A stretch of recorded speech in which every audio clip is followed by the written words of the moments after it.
Hello friends, आप सभी को अपने यूट्यूब चैनल एसके सिंह इजाज़त पे स्वागत है। आज हम इस वीडियो में रेलवे एनटीपीसी एग्ज़ाम 2025 जो कि 9 जून थर्ड शिफ्ट का एग्ज़ाम पूर्ण हो चुका है। तो चलिए इसके हम लोग सभी क्वेश्चन को देख लेते हैं। उससे पहले यदि आप मेरे चैनल पर न्यू हैं तो आप लोग चैनल को सब्सक्राइब अवश्य कर लें, क्योंकि जब भी हम ऐसी वीडियो लाएँ आप लोग को तुरंत से मिल जाए। तो चलिए अपने वीडियो को स्टार्ट करते हैं। और यहाँ पर क्वेश्चन पूछा गया था, एशियाई विकास बैंक के बोर्ड ऑफ गवर्नर्स की 98वीं वार्षिक बैठक कहाँ आयोजित की गई थी? तो इटली के मिलान में आयोजित किया गया था। तो आप लोग का मिलान इसका करेक्ट आंसर हो जाएगा। और यह बैठक 4 से 7 मई 2025 में किया गया था। ये भी आप लोग ध्यान रखिएगा। यहाँ पर नेक्स्ट क्वेश्चन पूछा गया था जो कि संविधान संशोधन से था।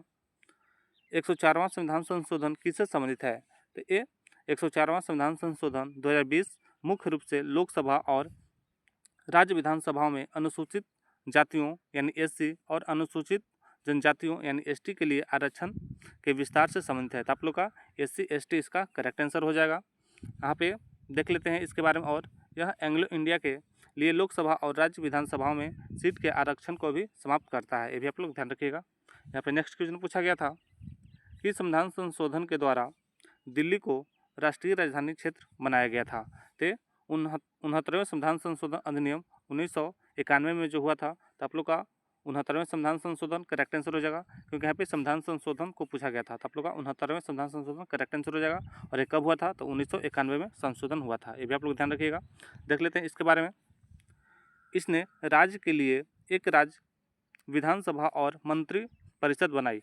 इस अधिनियम के तहत आदित्यनाथ झा दिल्ली के पहले उपराज्यपाल बने थे। ये भी आप लोग ध्यान रखिएगा कि जो पहले दिल्ली के उपराज्यपाल कौन थे? तो आदित्यनाथ झा थे। ये भी आप लोग ध्यान रखिएगा। हो सकता है आगे की शिफ्ट में ये भी क्वेश्चन पूछ लिया जाए। यहाँ पे नेक्स्ट क्वेश्चन पूछा गया था 2025 गोल्डन ग्लोब्स में सर्वश्रेष्ठ मोशन पिक्चर यानी गैर अंग्रेजी भाषा का पुरस्कार किसे दिया गया है? तो एमिलिया पेरेज को दिया गया था। आप लोग का एमिलिया पेरेज इसका करेक्ट आंसर हो जाएगा। यहाँ पे नेक्स्ट क्वेश्चन पूछा गया था, भारत सैन्य गैर सीमा निगरानी बढ़ाने के लिए निजी क्षेत्र की मजबूत भागीदारी के साथ इसरो अगले 5 वर्षों में 52 निगरानी उपग्रहों को प्रक्षेपित करने की योजना बना रहा है। इनमें से कितने सैटेलाइट प्राइवेट सेक्टर द्वारा बनाए गए हैं? तो इसका करेक्ट आंसर हो जाएगा 52 निगरानी उपग्रहों में से आधे का निर्माण निजी कंपनियों द्वारा किया गया है। तो आप लोग का 52 में से आधा, आप लोग का ऑप्शन में आधा ही दिया गया था, इसलिए आप लोग का आधा करेक्ट आंसर हो जाएगा। यहाँ पे नेक्स्ट क्वेश्चन पूछा गया था, शारदा सिन्हा को किस भाषा में गायन के लिए प्रसिद्ध माना जाता है? तो भोजपुरी और मैथिली के लिए इनको जाना जाता है। तो आप लोग का भोजपुरी और मैथिली करेक्ट आंसर हो जाएगा। यहाँ पे नेक्स्ट क्वेश्चन पूछा गया था, सेफ्टी वाल्व सिद्धांत का उपयोग करते हुए नरमपंथियों पर किसने हमला किया था? तो लाला लाजपत राय के द्वारा किया गया था। तो आप लोग का लाला लाजपत राय करेक्ट आंसर हो जाएगा। देख लेते हैं इसके बारे में। लाला लाजपत राय ने 1916 में अपने पेपर यंग इंडिया में सेफ्टी वाल्व का सिद्धांत दिया था। इस सिद्धांत के अनुसार कांग्रेस की स्थापना लोकप्रिय हो गया था। ये भी आप लोग ध्यान रखिएगा। यहाँ पर नेक्स्ट क्वेश्चन पूछा गया था, 25 मई 2025 को किस देश में संघीय चुनाव हुआ था? तो ऑस्ट्रेलिया में हुआ था। तो आप लोग का ऑस्ट्रेलिया करेक्ट आंसर हो जाएगा। देख लेते हैं इसके बारे में। 3 मई 2025 को ऑस्ट्रेलिया में संघाई चुनाव यानी फेडरल इलेक्शन हुआ था। इस चुनाव में ऑस्ट्रेलियाई लेबर पार्टी ने ऐतिहासिक जीत हासिल की थी, जिसमें उन्होंने हाउस ऑफ रिप्रेजेंटेटिव्स की 150 सीटों में से 94 सीटें जीत हासिल की थी, जो पार्टी के लिए इतिहास में सबसे अधिक है। यहाँ पे इसका करेक्ट आंसर हो जाएगा ऑस्ट्रेलिया। यहाँ पे नेक्स्ट क्वेश्चन पूछा गया था, BR अम्बेडकर की 69वीं पुण्यतिथि जिसे महापरिनिर्वाण दिवस के रूप में मनाया जाता है वह किस तारीख को आती है? तो 6 दिसंबर 2024 को आती है। तो आप लोग का इसका 6 दिसंबर 2024 करेक्ट आंसर हो जाएगा। देख लेते हैं इसके बारे में। दिसंबर 2024 में BR अम्बेडकर की 69वीं पुण्यतिथि को महापरिनिर्वाण दिवस के रूप में मनाया गया, जो कि 6 दिसंबर को आता है। यहाँ पर नेक्स्ट क्वेश्चन पूछा गया था, राष्ट्रीय किसान आयोग यानी नेशनल कमीशन ऑन फार्मर्स की स्थापना किसने की थी? तो MS स्वामीनाथन के द्वारा किया गया था। तो आप लोग का MS स्वामीनाथन करेक्ट आंसर हो जाएगा। यहाँ पे नेक्स्ट क्वेश्चन पूछा गया था, उससे पहले इसके बारे में और भी देख लेते हैं, इसका स्थापना कब किया गया था? तो इसका स्थापना 18 नवंबर 2004 को किया गया था। ये भी आप लोग ध्यान रखिएगा। यहाँ पे नेक्स्ट क्वेश्चन पूछा गया था, वर्ली किसान आंदोलन किस क्षेत्र से संबंधित था? तो महाराष्ट्र से संबंधित था, तो इसका महाराष्ट्र करेक्ट आंसर हो जाएगा। अगर वारली पेंटिंग पूछता तो आप लोग आसानी से कर देते, लेकिन यहाँ पे वारली किसान आंदोलन पूछा गया था। तो चलिए इसके बारे में थोड़ा सा हम लोग देख लेते हैं कि वारली किसान आंदोलन आखिर क्या था। तो वारली किसान आंदोलन महाराष्ट्र के वारली क्षेत्र में हुआ था। यह आंदोलन मुख्य रूप से किसानों द्वारा ब्रिटिश सरकार के खिलाफ शुरू किया गया था। किसानों की मुख्य मांगे थी कि जमींदारों के शोषण से मुक्ति, जमीन के अधिकारों की रक्षा और बेहतर कृषि प्रदान करना था। यहाँ पे नेक्स्ट क्वेश्चन पूछा गया था, हिमालय के सबसे उत्तरी भाग में स्थित श्रृंखला को क्या कहते हैं? तो इसको हिमाद्री के नाम से जानते हैं, तो इसका हिमाद्री करेक्ट आंसर हो जाएगा। इसके बारे में हम लोग थोड़ा सा देख लेते हैं, हो सकता है यहाँ से भी क्वेश्चन पूछ लिया जाए। हिमालय के सबसे उत्तरी भाग में स्थित पर्वतमाला को हिमाद्री कहा जाता है। हिमाद्री को ही बृहद हिमालय या आंतरिक हिमालय के नाम से भी जाना जाता है। तो यहाँ पे तो हिमाद्री दिया गया था, हो सकता है आगे के एग्जाम में बृहद हिमालय या आंतरिक हिमालय दे दें, इसलिए इसको भी आप लोग ध्यान रखिएगा, क्योंकि हिमाद्री को ही बृहद हिमालय या आंतरिक हिमालय के नाम से जानते हैं। यहाँ पर नेक्स्ट क्वेश्चन पूछा गया था, निम्नलिखित में से कौन अप्रत्यक्ष कर का उदाहरण है? इसका करेक्ट आंसर वस्तु एवं सेवा कर यानी जीएसटी इसका करेक्ट आंसर हो जाएगा।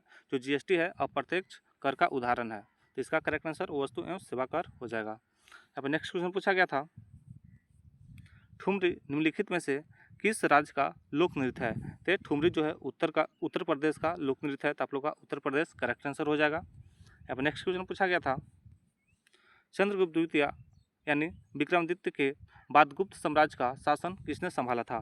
तो कुमारगुप्त के द्वारा संभाला गया था, तो आप लोग का कुमारगुप्त करेक्ट आंसर हो जाएगा। यहाँ पर नेक्स्ट क्वेश्चन पूछा गया था, 1773 के रेगुलेटिंग एक्ट के अनुसार मद्रास और बम्बे की प्रेसिडेंसी किसको रिपोर्ट करती थी? तो बंगाल के गवर्नर जनरल को करती थी, तो आप लोग का बंगाल के गवर्नर जनरल करेक्ट आंसर हो जाएगा। अब नेक्स्ट क्वेश्चन पूछा गया था, निम्नलिखित में से किस अनुच्छेद में राज्य के नीति निर्देशक तत्व यानी डीपीएसपी के अनुप्रयोग का उल्लेख किया गया है? तो अनुच्छेद 37 में किया गया है, तो आप लोग का अनुच्छेद 37 करेक्ट आंसर हो जाएगा। नेक्स्ट क्वेश्चन यहाँ पर पूछा गया था, शक शासक जिन्होंने अस्किथियन भी कहा जाता है किस क्षेत्र में आए थे? तो लोग मध्य एशिया से आए थे, तो आप लोग का मध्य एशिया करेक्ट आंसर हो जाएगा। यहाँ पे नेक्स्ट क्वेश्चन पूछा गया था, अस्मिता ऋण योजना किस बैंक द्वारा शुरू की गई एक विशेष ऋण योजना है? तो भारतीय स्टेट बैंक के द्वारा यानी एसबीआई के द्वारा शुरू किया गया था, तो आप लोग का एसबीआई यानी भारतीय स्टेट बैंक इसका करेक्ट आंसर हो जाएगा। यहाँ पे नेक्स्ट क्वेश्चन पूछा गया था, वायु वर्ग में भारत में बेरोजगारी दर लगभग कितनी रही थी?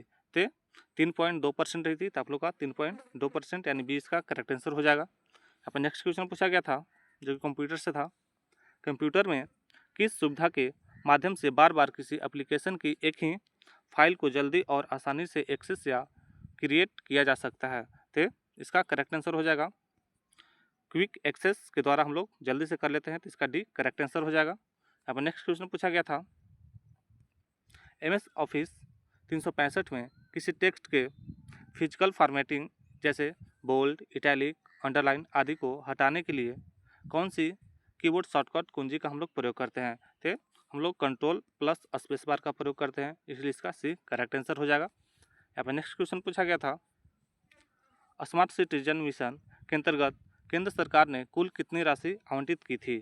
तो 4800 करोड़ इसका करेक्ट आंसर हो जाएगा, क्योंकि जो केंद्र सरकार है उसने 4800 करोड़ यहाँ पे आवंटित किया था, तो इसका भी करेक्ट आंसर हो जाएगा। यहाँ पे नेक्स्ट क्वेश्चन पूछा गया था, उत्तर प्रदेश सरकार ने दिसंबर 2024 में स्कूल स्तर पर कौन सी खेल प्रतियोगिता आयोजित की थी? तो यहाँ पे PM श्री स्कूल में खेल और संस्कृति प्रतियोगिता आयोजन किया गया था, इसलिए इसका भी करेक्ट आंसर हो जाएगा। यहाँ पे नेक्स्ट क्वेश्चन पूछा गया था, भारत की जनसंख्या 2036 तक कितनी हो जाएगी?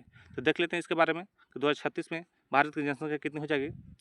सांख्यिक और कार्यक्रम कार्यान्वयन मंत्रालय द्वारा जारी भारत में महिला और पुरुष 2023 नामक रिपोर्ट के अनुसार भारत की जनसंख्या 2036 तक लगभग 152.2 करोड़ यानी 1.52 बिलियन तक पहुंच जाएगा। तो आप लोग का ऑप्शन में बिलियन में दिया गया था, इसलिए 1.52 बिलियन आप लोग का करेक्ट आंसर हो जाएगा। यहाँ पे नेक्स्ट क्वेश्चन पूछा गया था, भारतीय संविधान का कौन सा अनुच्छेद समान न्याय और निःशुल्क कानूनी सहायता राज्य के नीति निर्देशक सिद्धांत यानी DPSP से संबंधित है? तो अनुच्छेद 39 का ए संबंधित है, तो आप लोग का इसका करेक्ट आंसर अनुच्छेद 39 का ए करेक्ट आंसर हो जाएगा। यहाँ पे नेक्स्ट क्वेश्चन पूछा गया था, इनमें से कौन कंप्यूटर के CPU का भाग नहीं है। तो हम लोग देख लेते हैं CPU का मुख्य भाग 3 होता है। तो पहला यहाँ पे भाग होता है ALU, दूसरा होता है CU यानी कंट्रोल यूनिट, और तीसरा होता है रजिस्टर। अगर इन तीनों तो दिया गया था, एक और ऑप्शन होगा जो कि वो नहीं होगा। आप लोग बताइएगा कि ऑप्शन में क्या दिया गया था। ऐसे यहाँ पे CPU का मुख्य 3 भाग होता है, ALU, CU और रजिस्टर। यहाँ पे नेक्स्ट क्वेश्चन पूछा गया था, दामोदर नदी किस पठार से होकर बहती है। तो देख लेते दामोदर नदी किस पठार से होकर बहती है। तो इसका उद्गम झारखंड के छोटा नागपुर पठार पर खमरपत पहाड़ी से होता है, और हुगली नदी में मिलने से पहले यह 368 मील यानी 592 किलोमीटर की दूरी तय करती है। तो छोटा नागपुर के पठार से इसका उद्गम होता है, मतलब बहता है। तो आप लोग का छोटा नागपुर का पठार इसका करेक्ट आंसर हो जाएगा। यहाँ पे नेक्स्ट क्वेश्चन पूछा गया था, कार्बन टेट्राक्लोराइड यानी CCl4 कहाँ प्रयोग किया जाता है। तो औद्योगिक विलायक और अग्निशामक के रूप में प्रयोग किया जाता है। तो आप लोग का औद्योगिक विलायक और अग्निशामक इसका करेक्ट आंसर हो जाएगा। यहाँ पे नेक्स्ट क्वेश्चन पूछा गया था, मोहनजोदाड़ो में एक साफ सुथरी दाढ़ी वाले व्यक्ति की मूर्ति बनाई गई थी, यह किस सामग्री की बनी थी। तो यह तांबे और टीन को मिलाकर कांसे के बनाई गई थी। तो आप लोग कहाँ ऑप्शन में कांसा दिया गया था, इसलिए आप लोग का कांसा यहाँ पे करेक्ट आंसर हो जाएगा। आज हमें दोस्तों के द्वारा इतना ही प्रश्न मिल पाया है, लगभग पूरा मिल पाया है। अगर मेरा वीडियो अच्छा लगा हो तो आप लोग वीडियो को एक लाइक अवश्य कर दीजिएगा, और मेरे चैनल पर न्यू है तो आप लोग चैनल को भी सब्सक्राइब अवश्य कर दीजिएगा। तब तक मिलते हैं नेक्स्ट वीडियो में।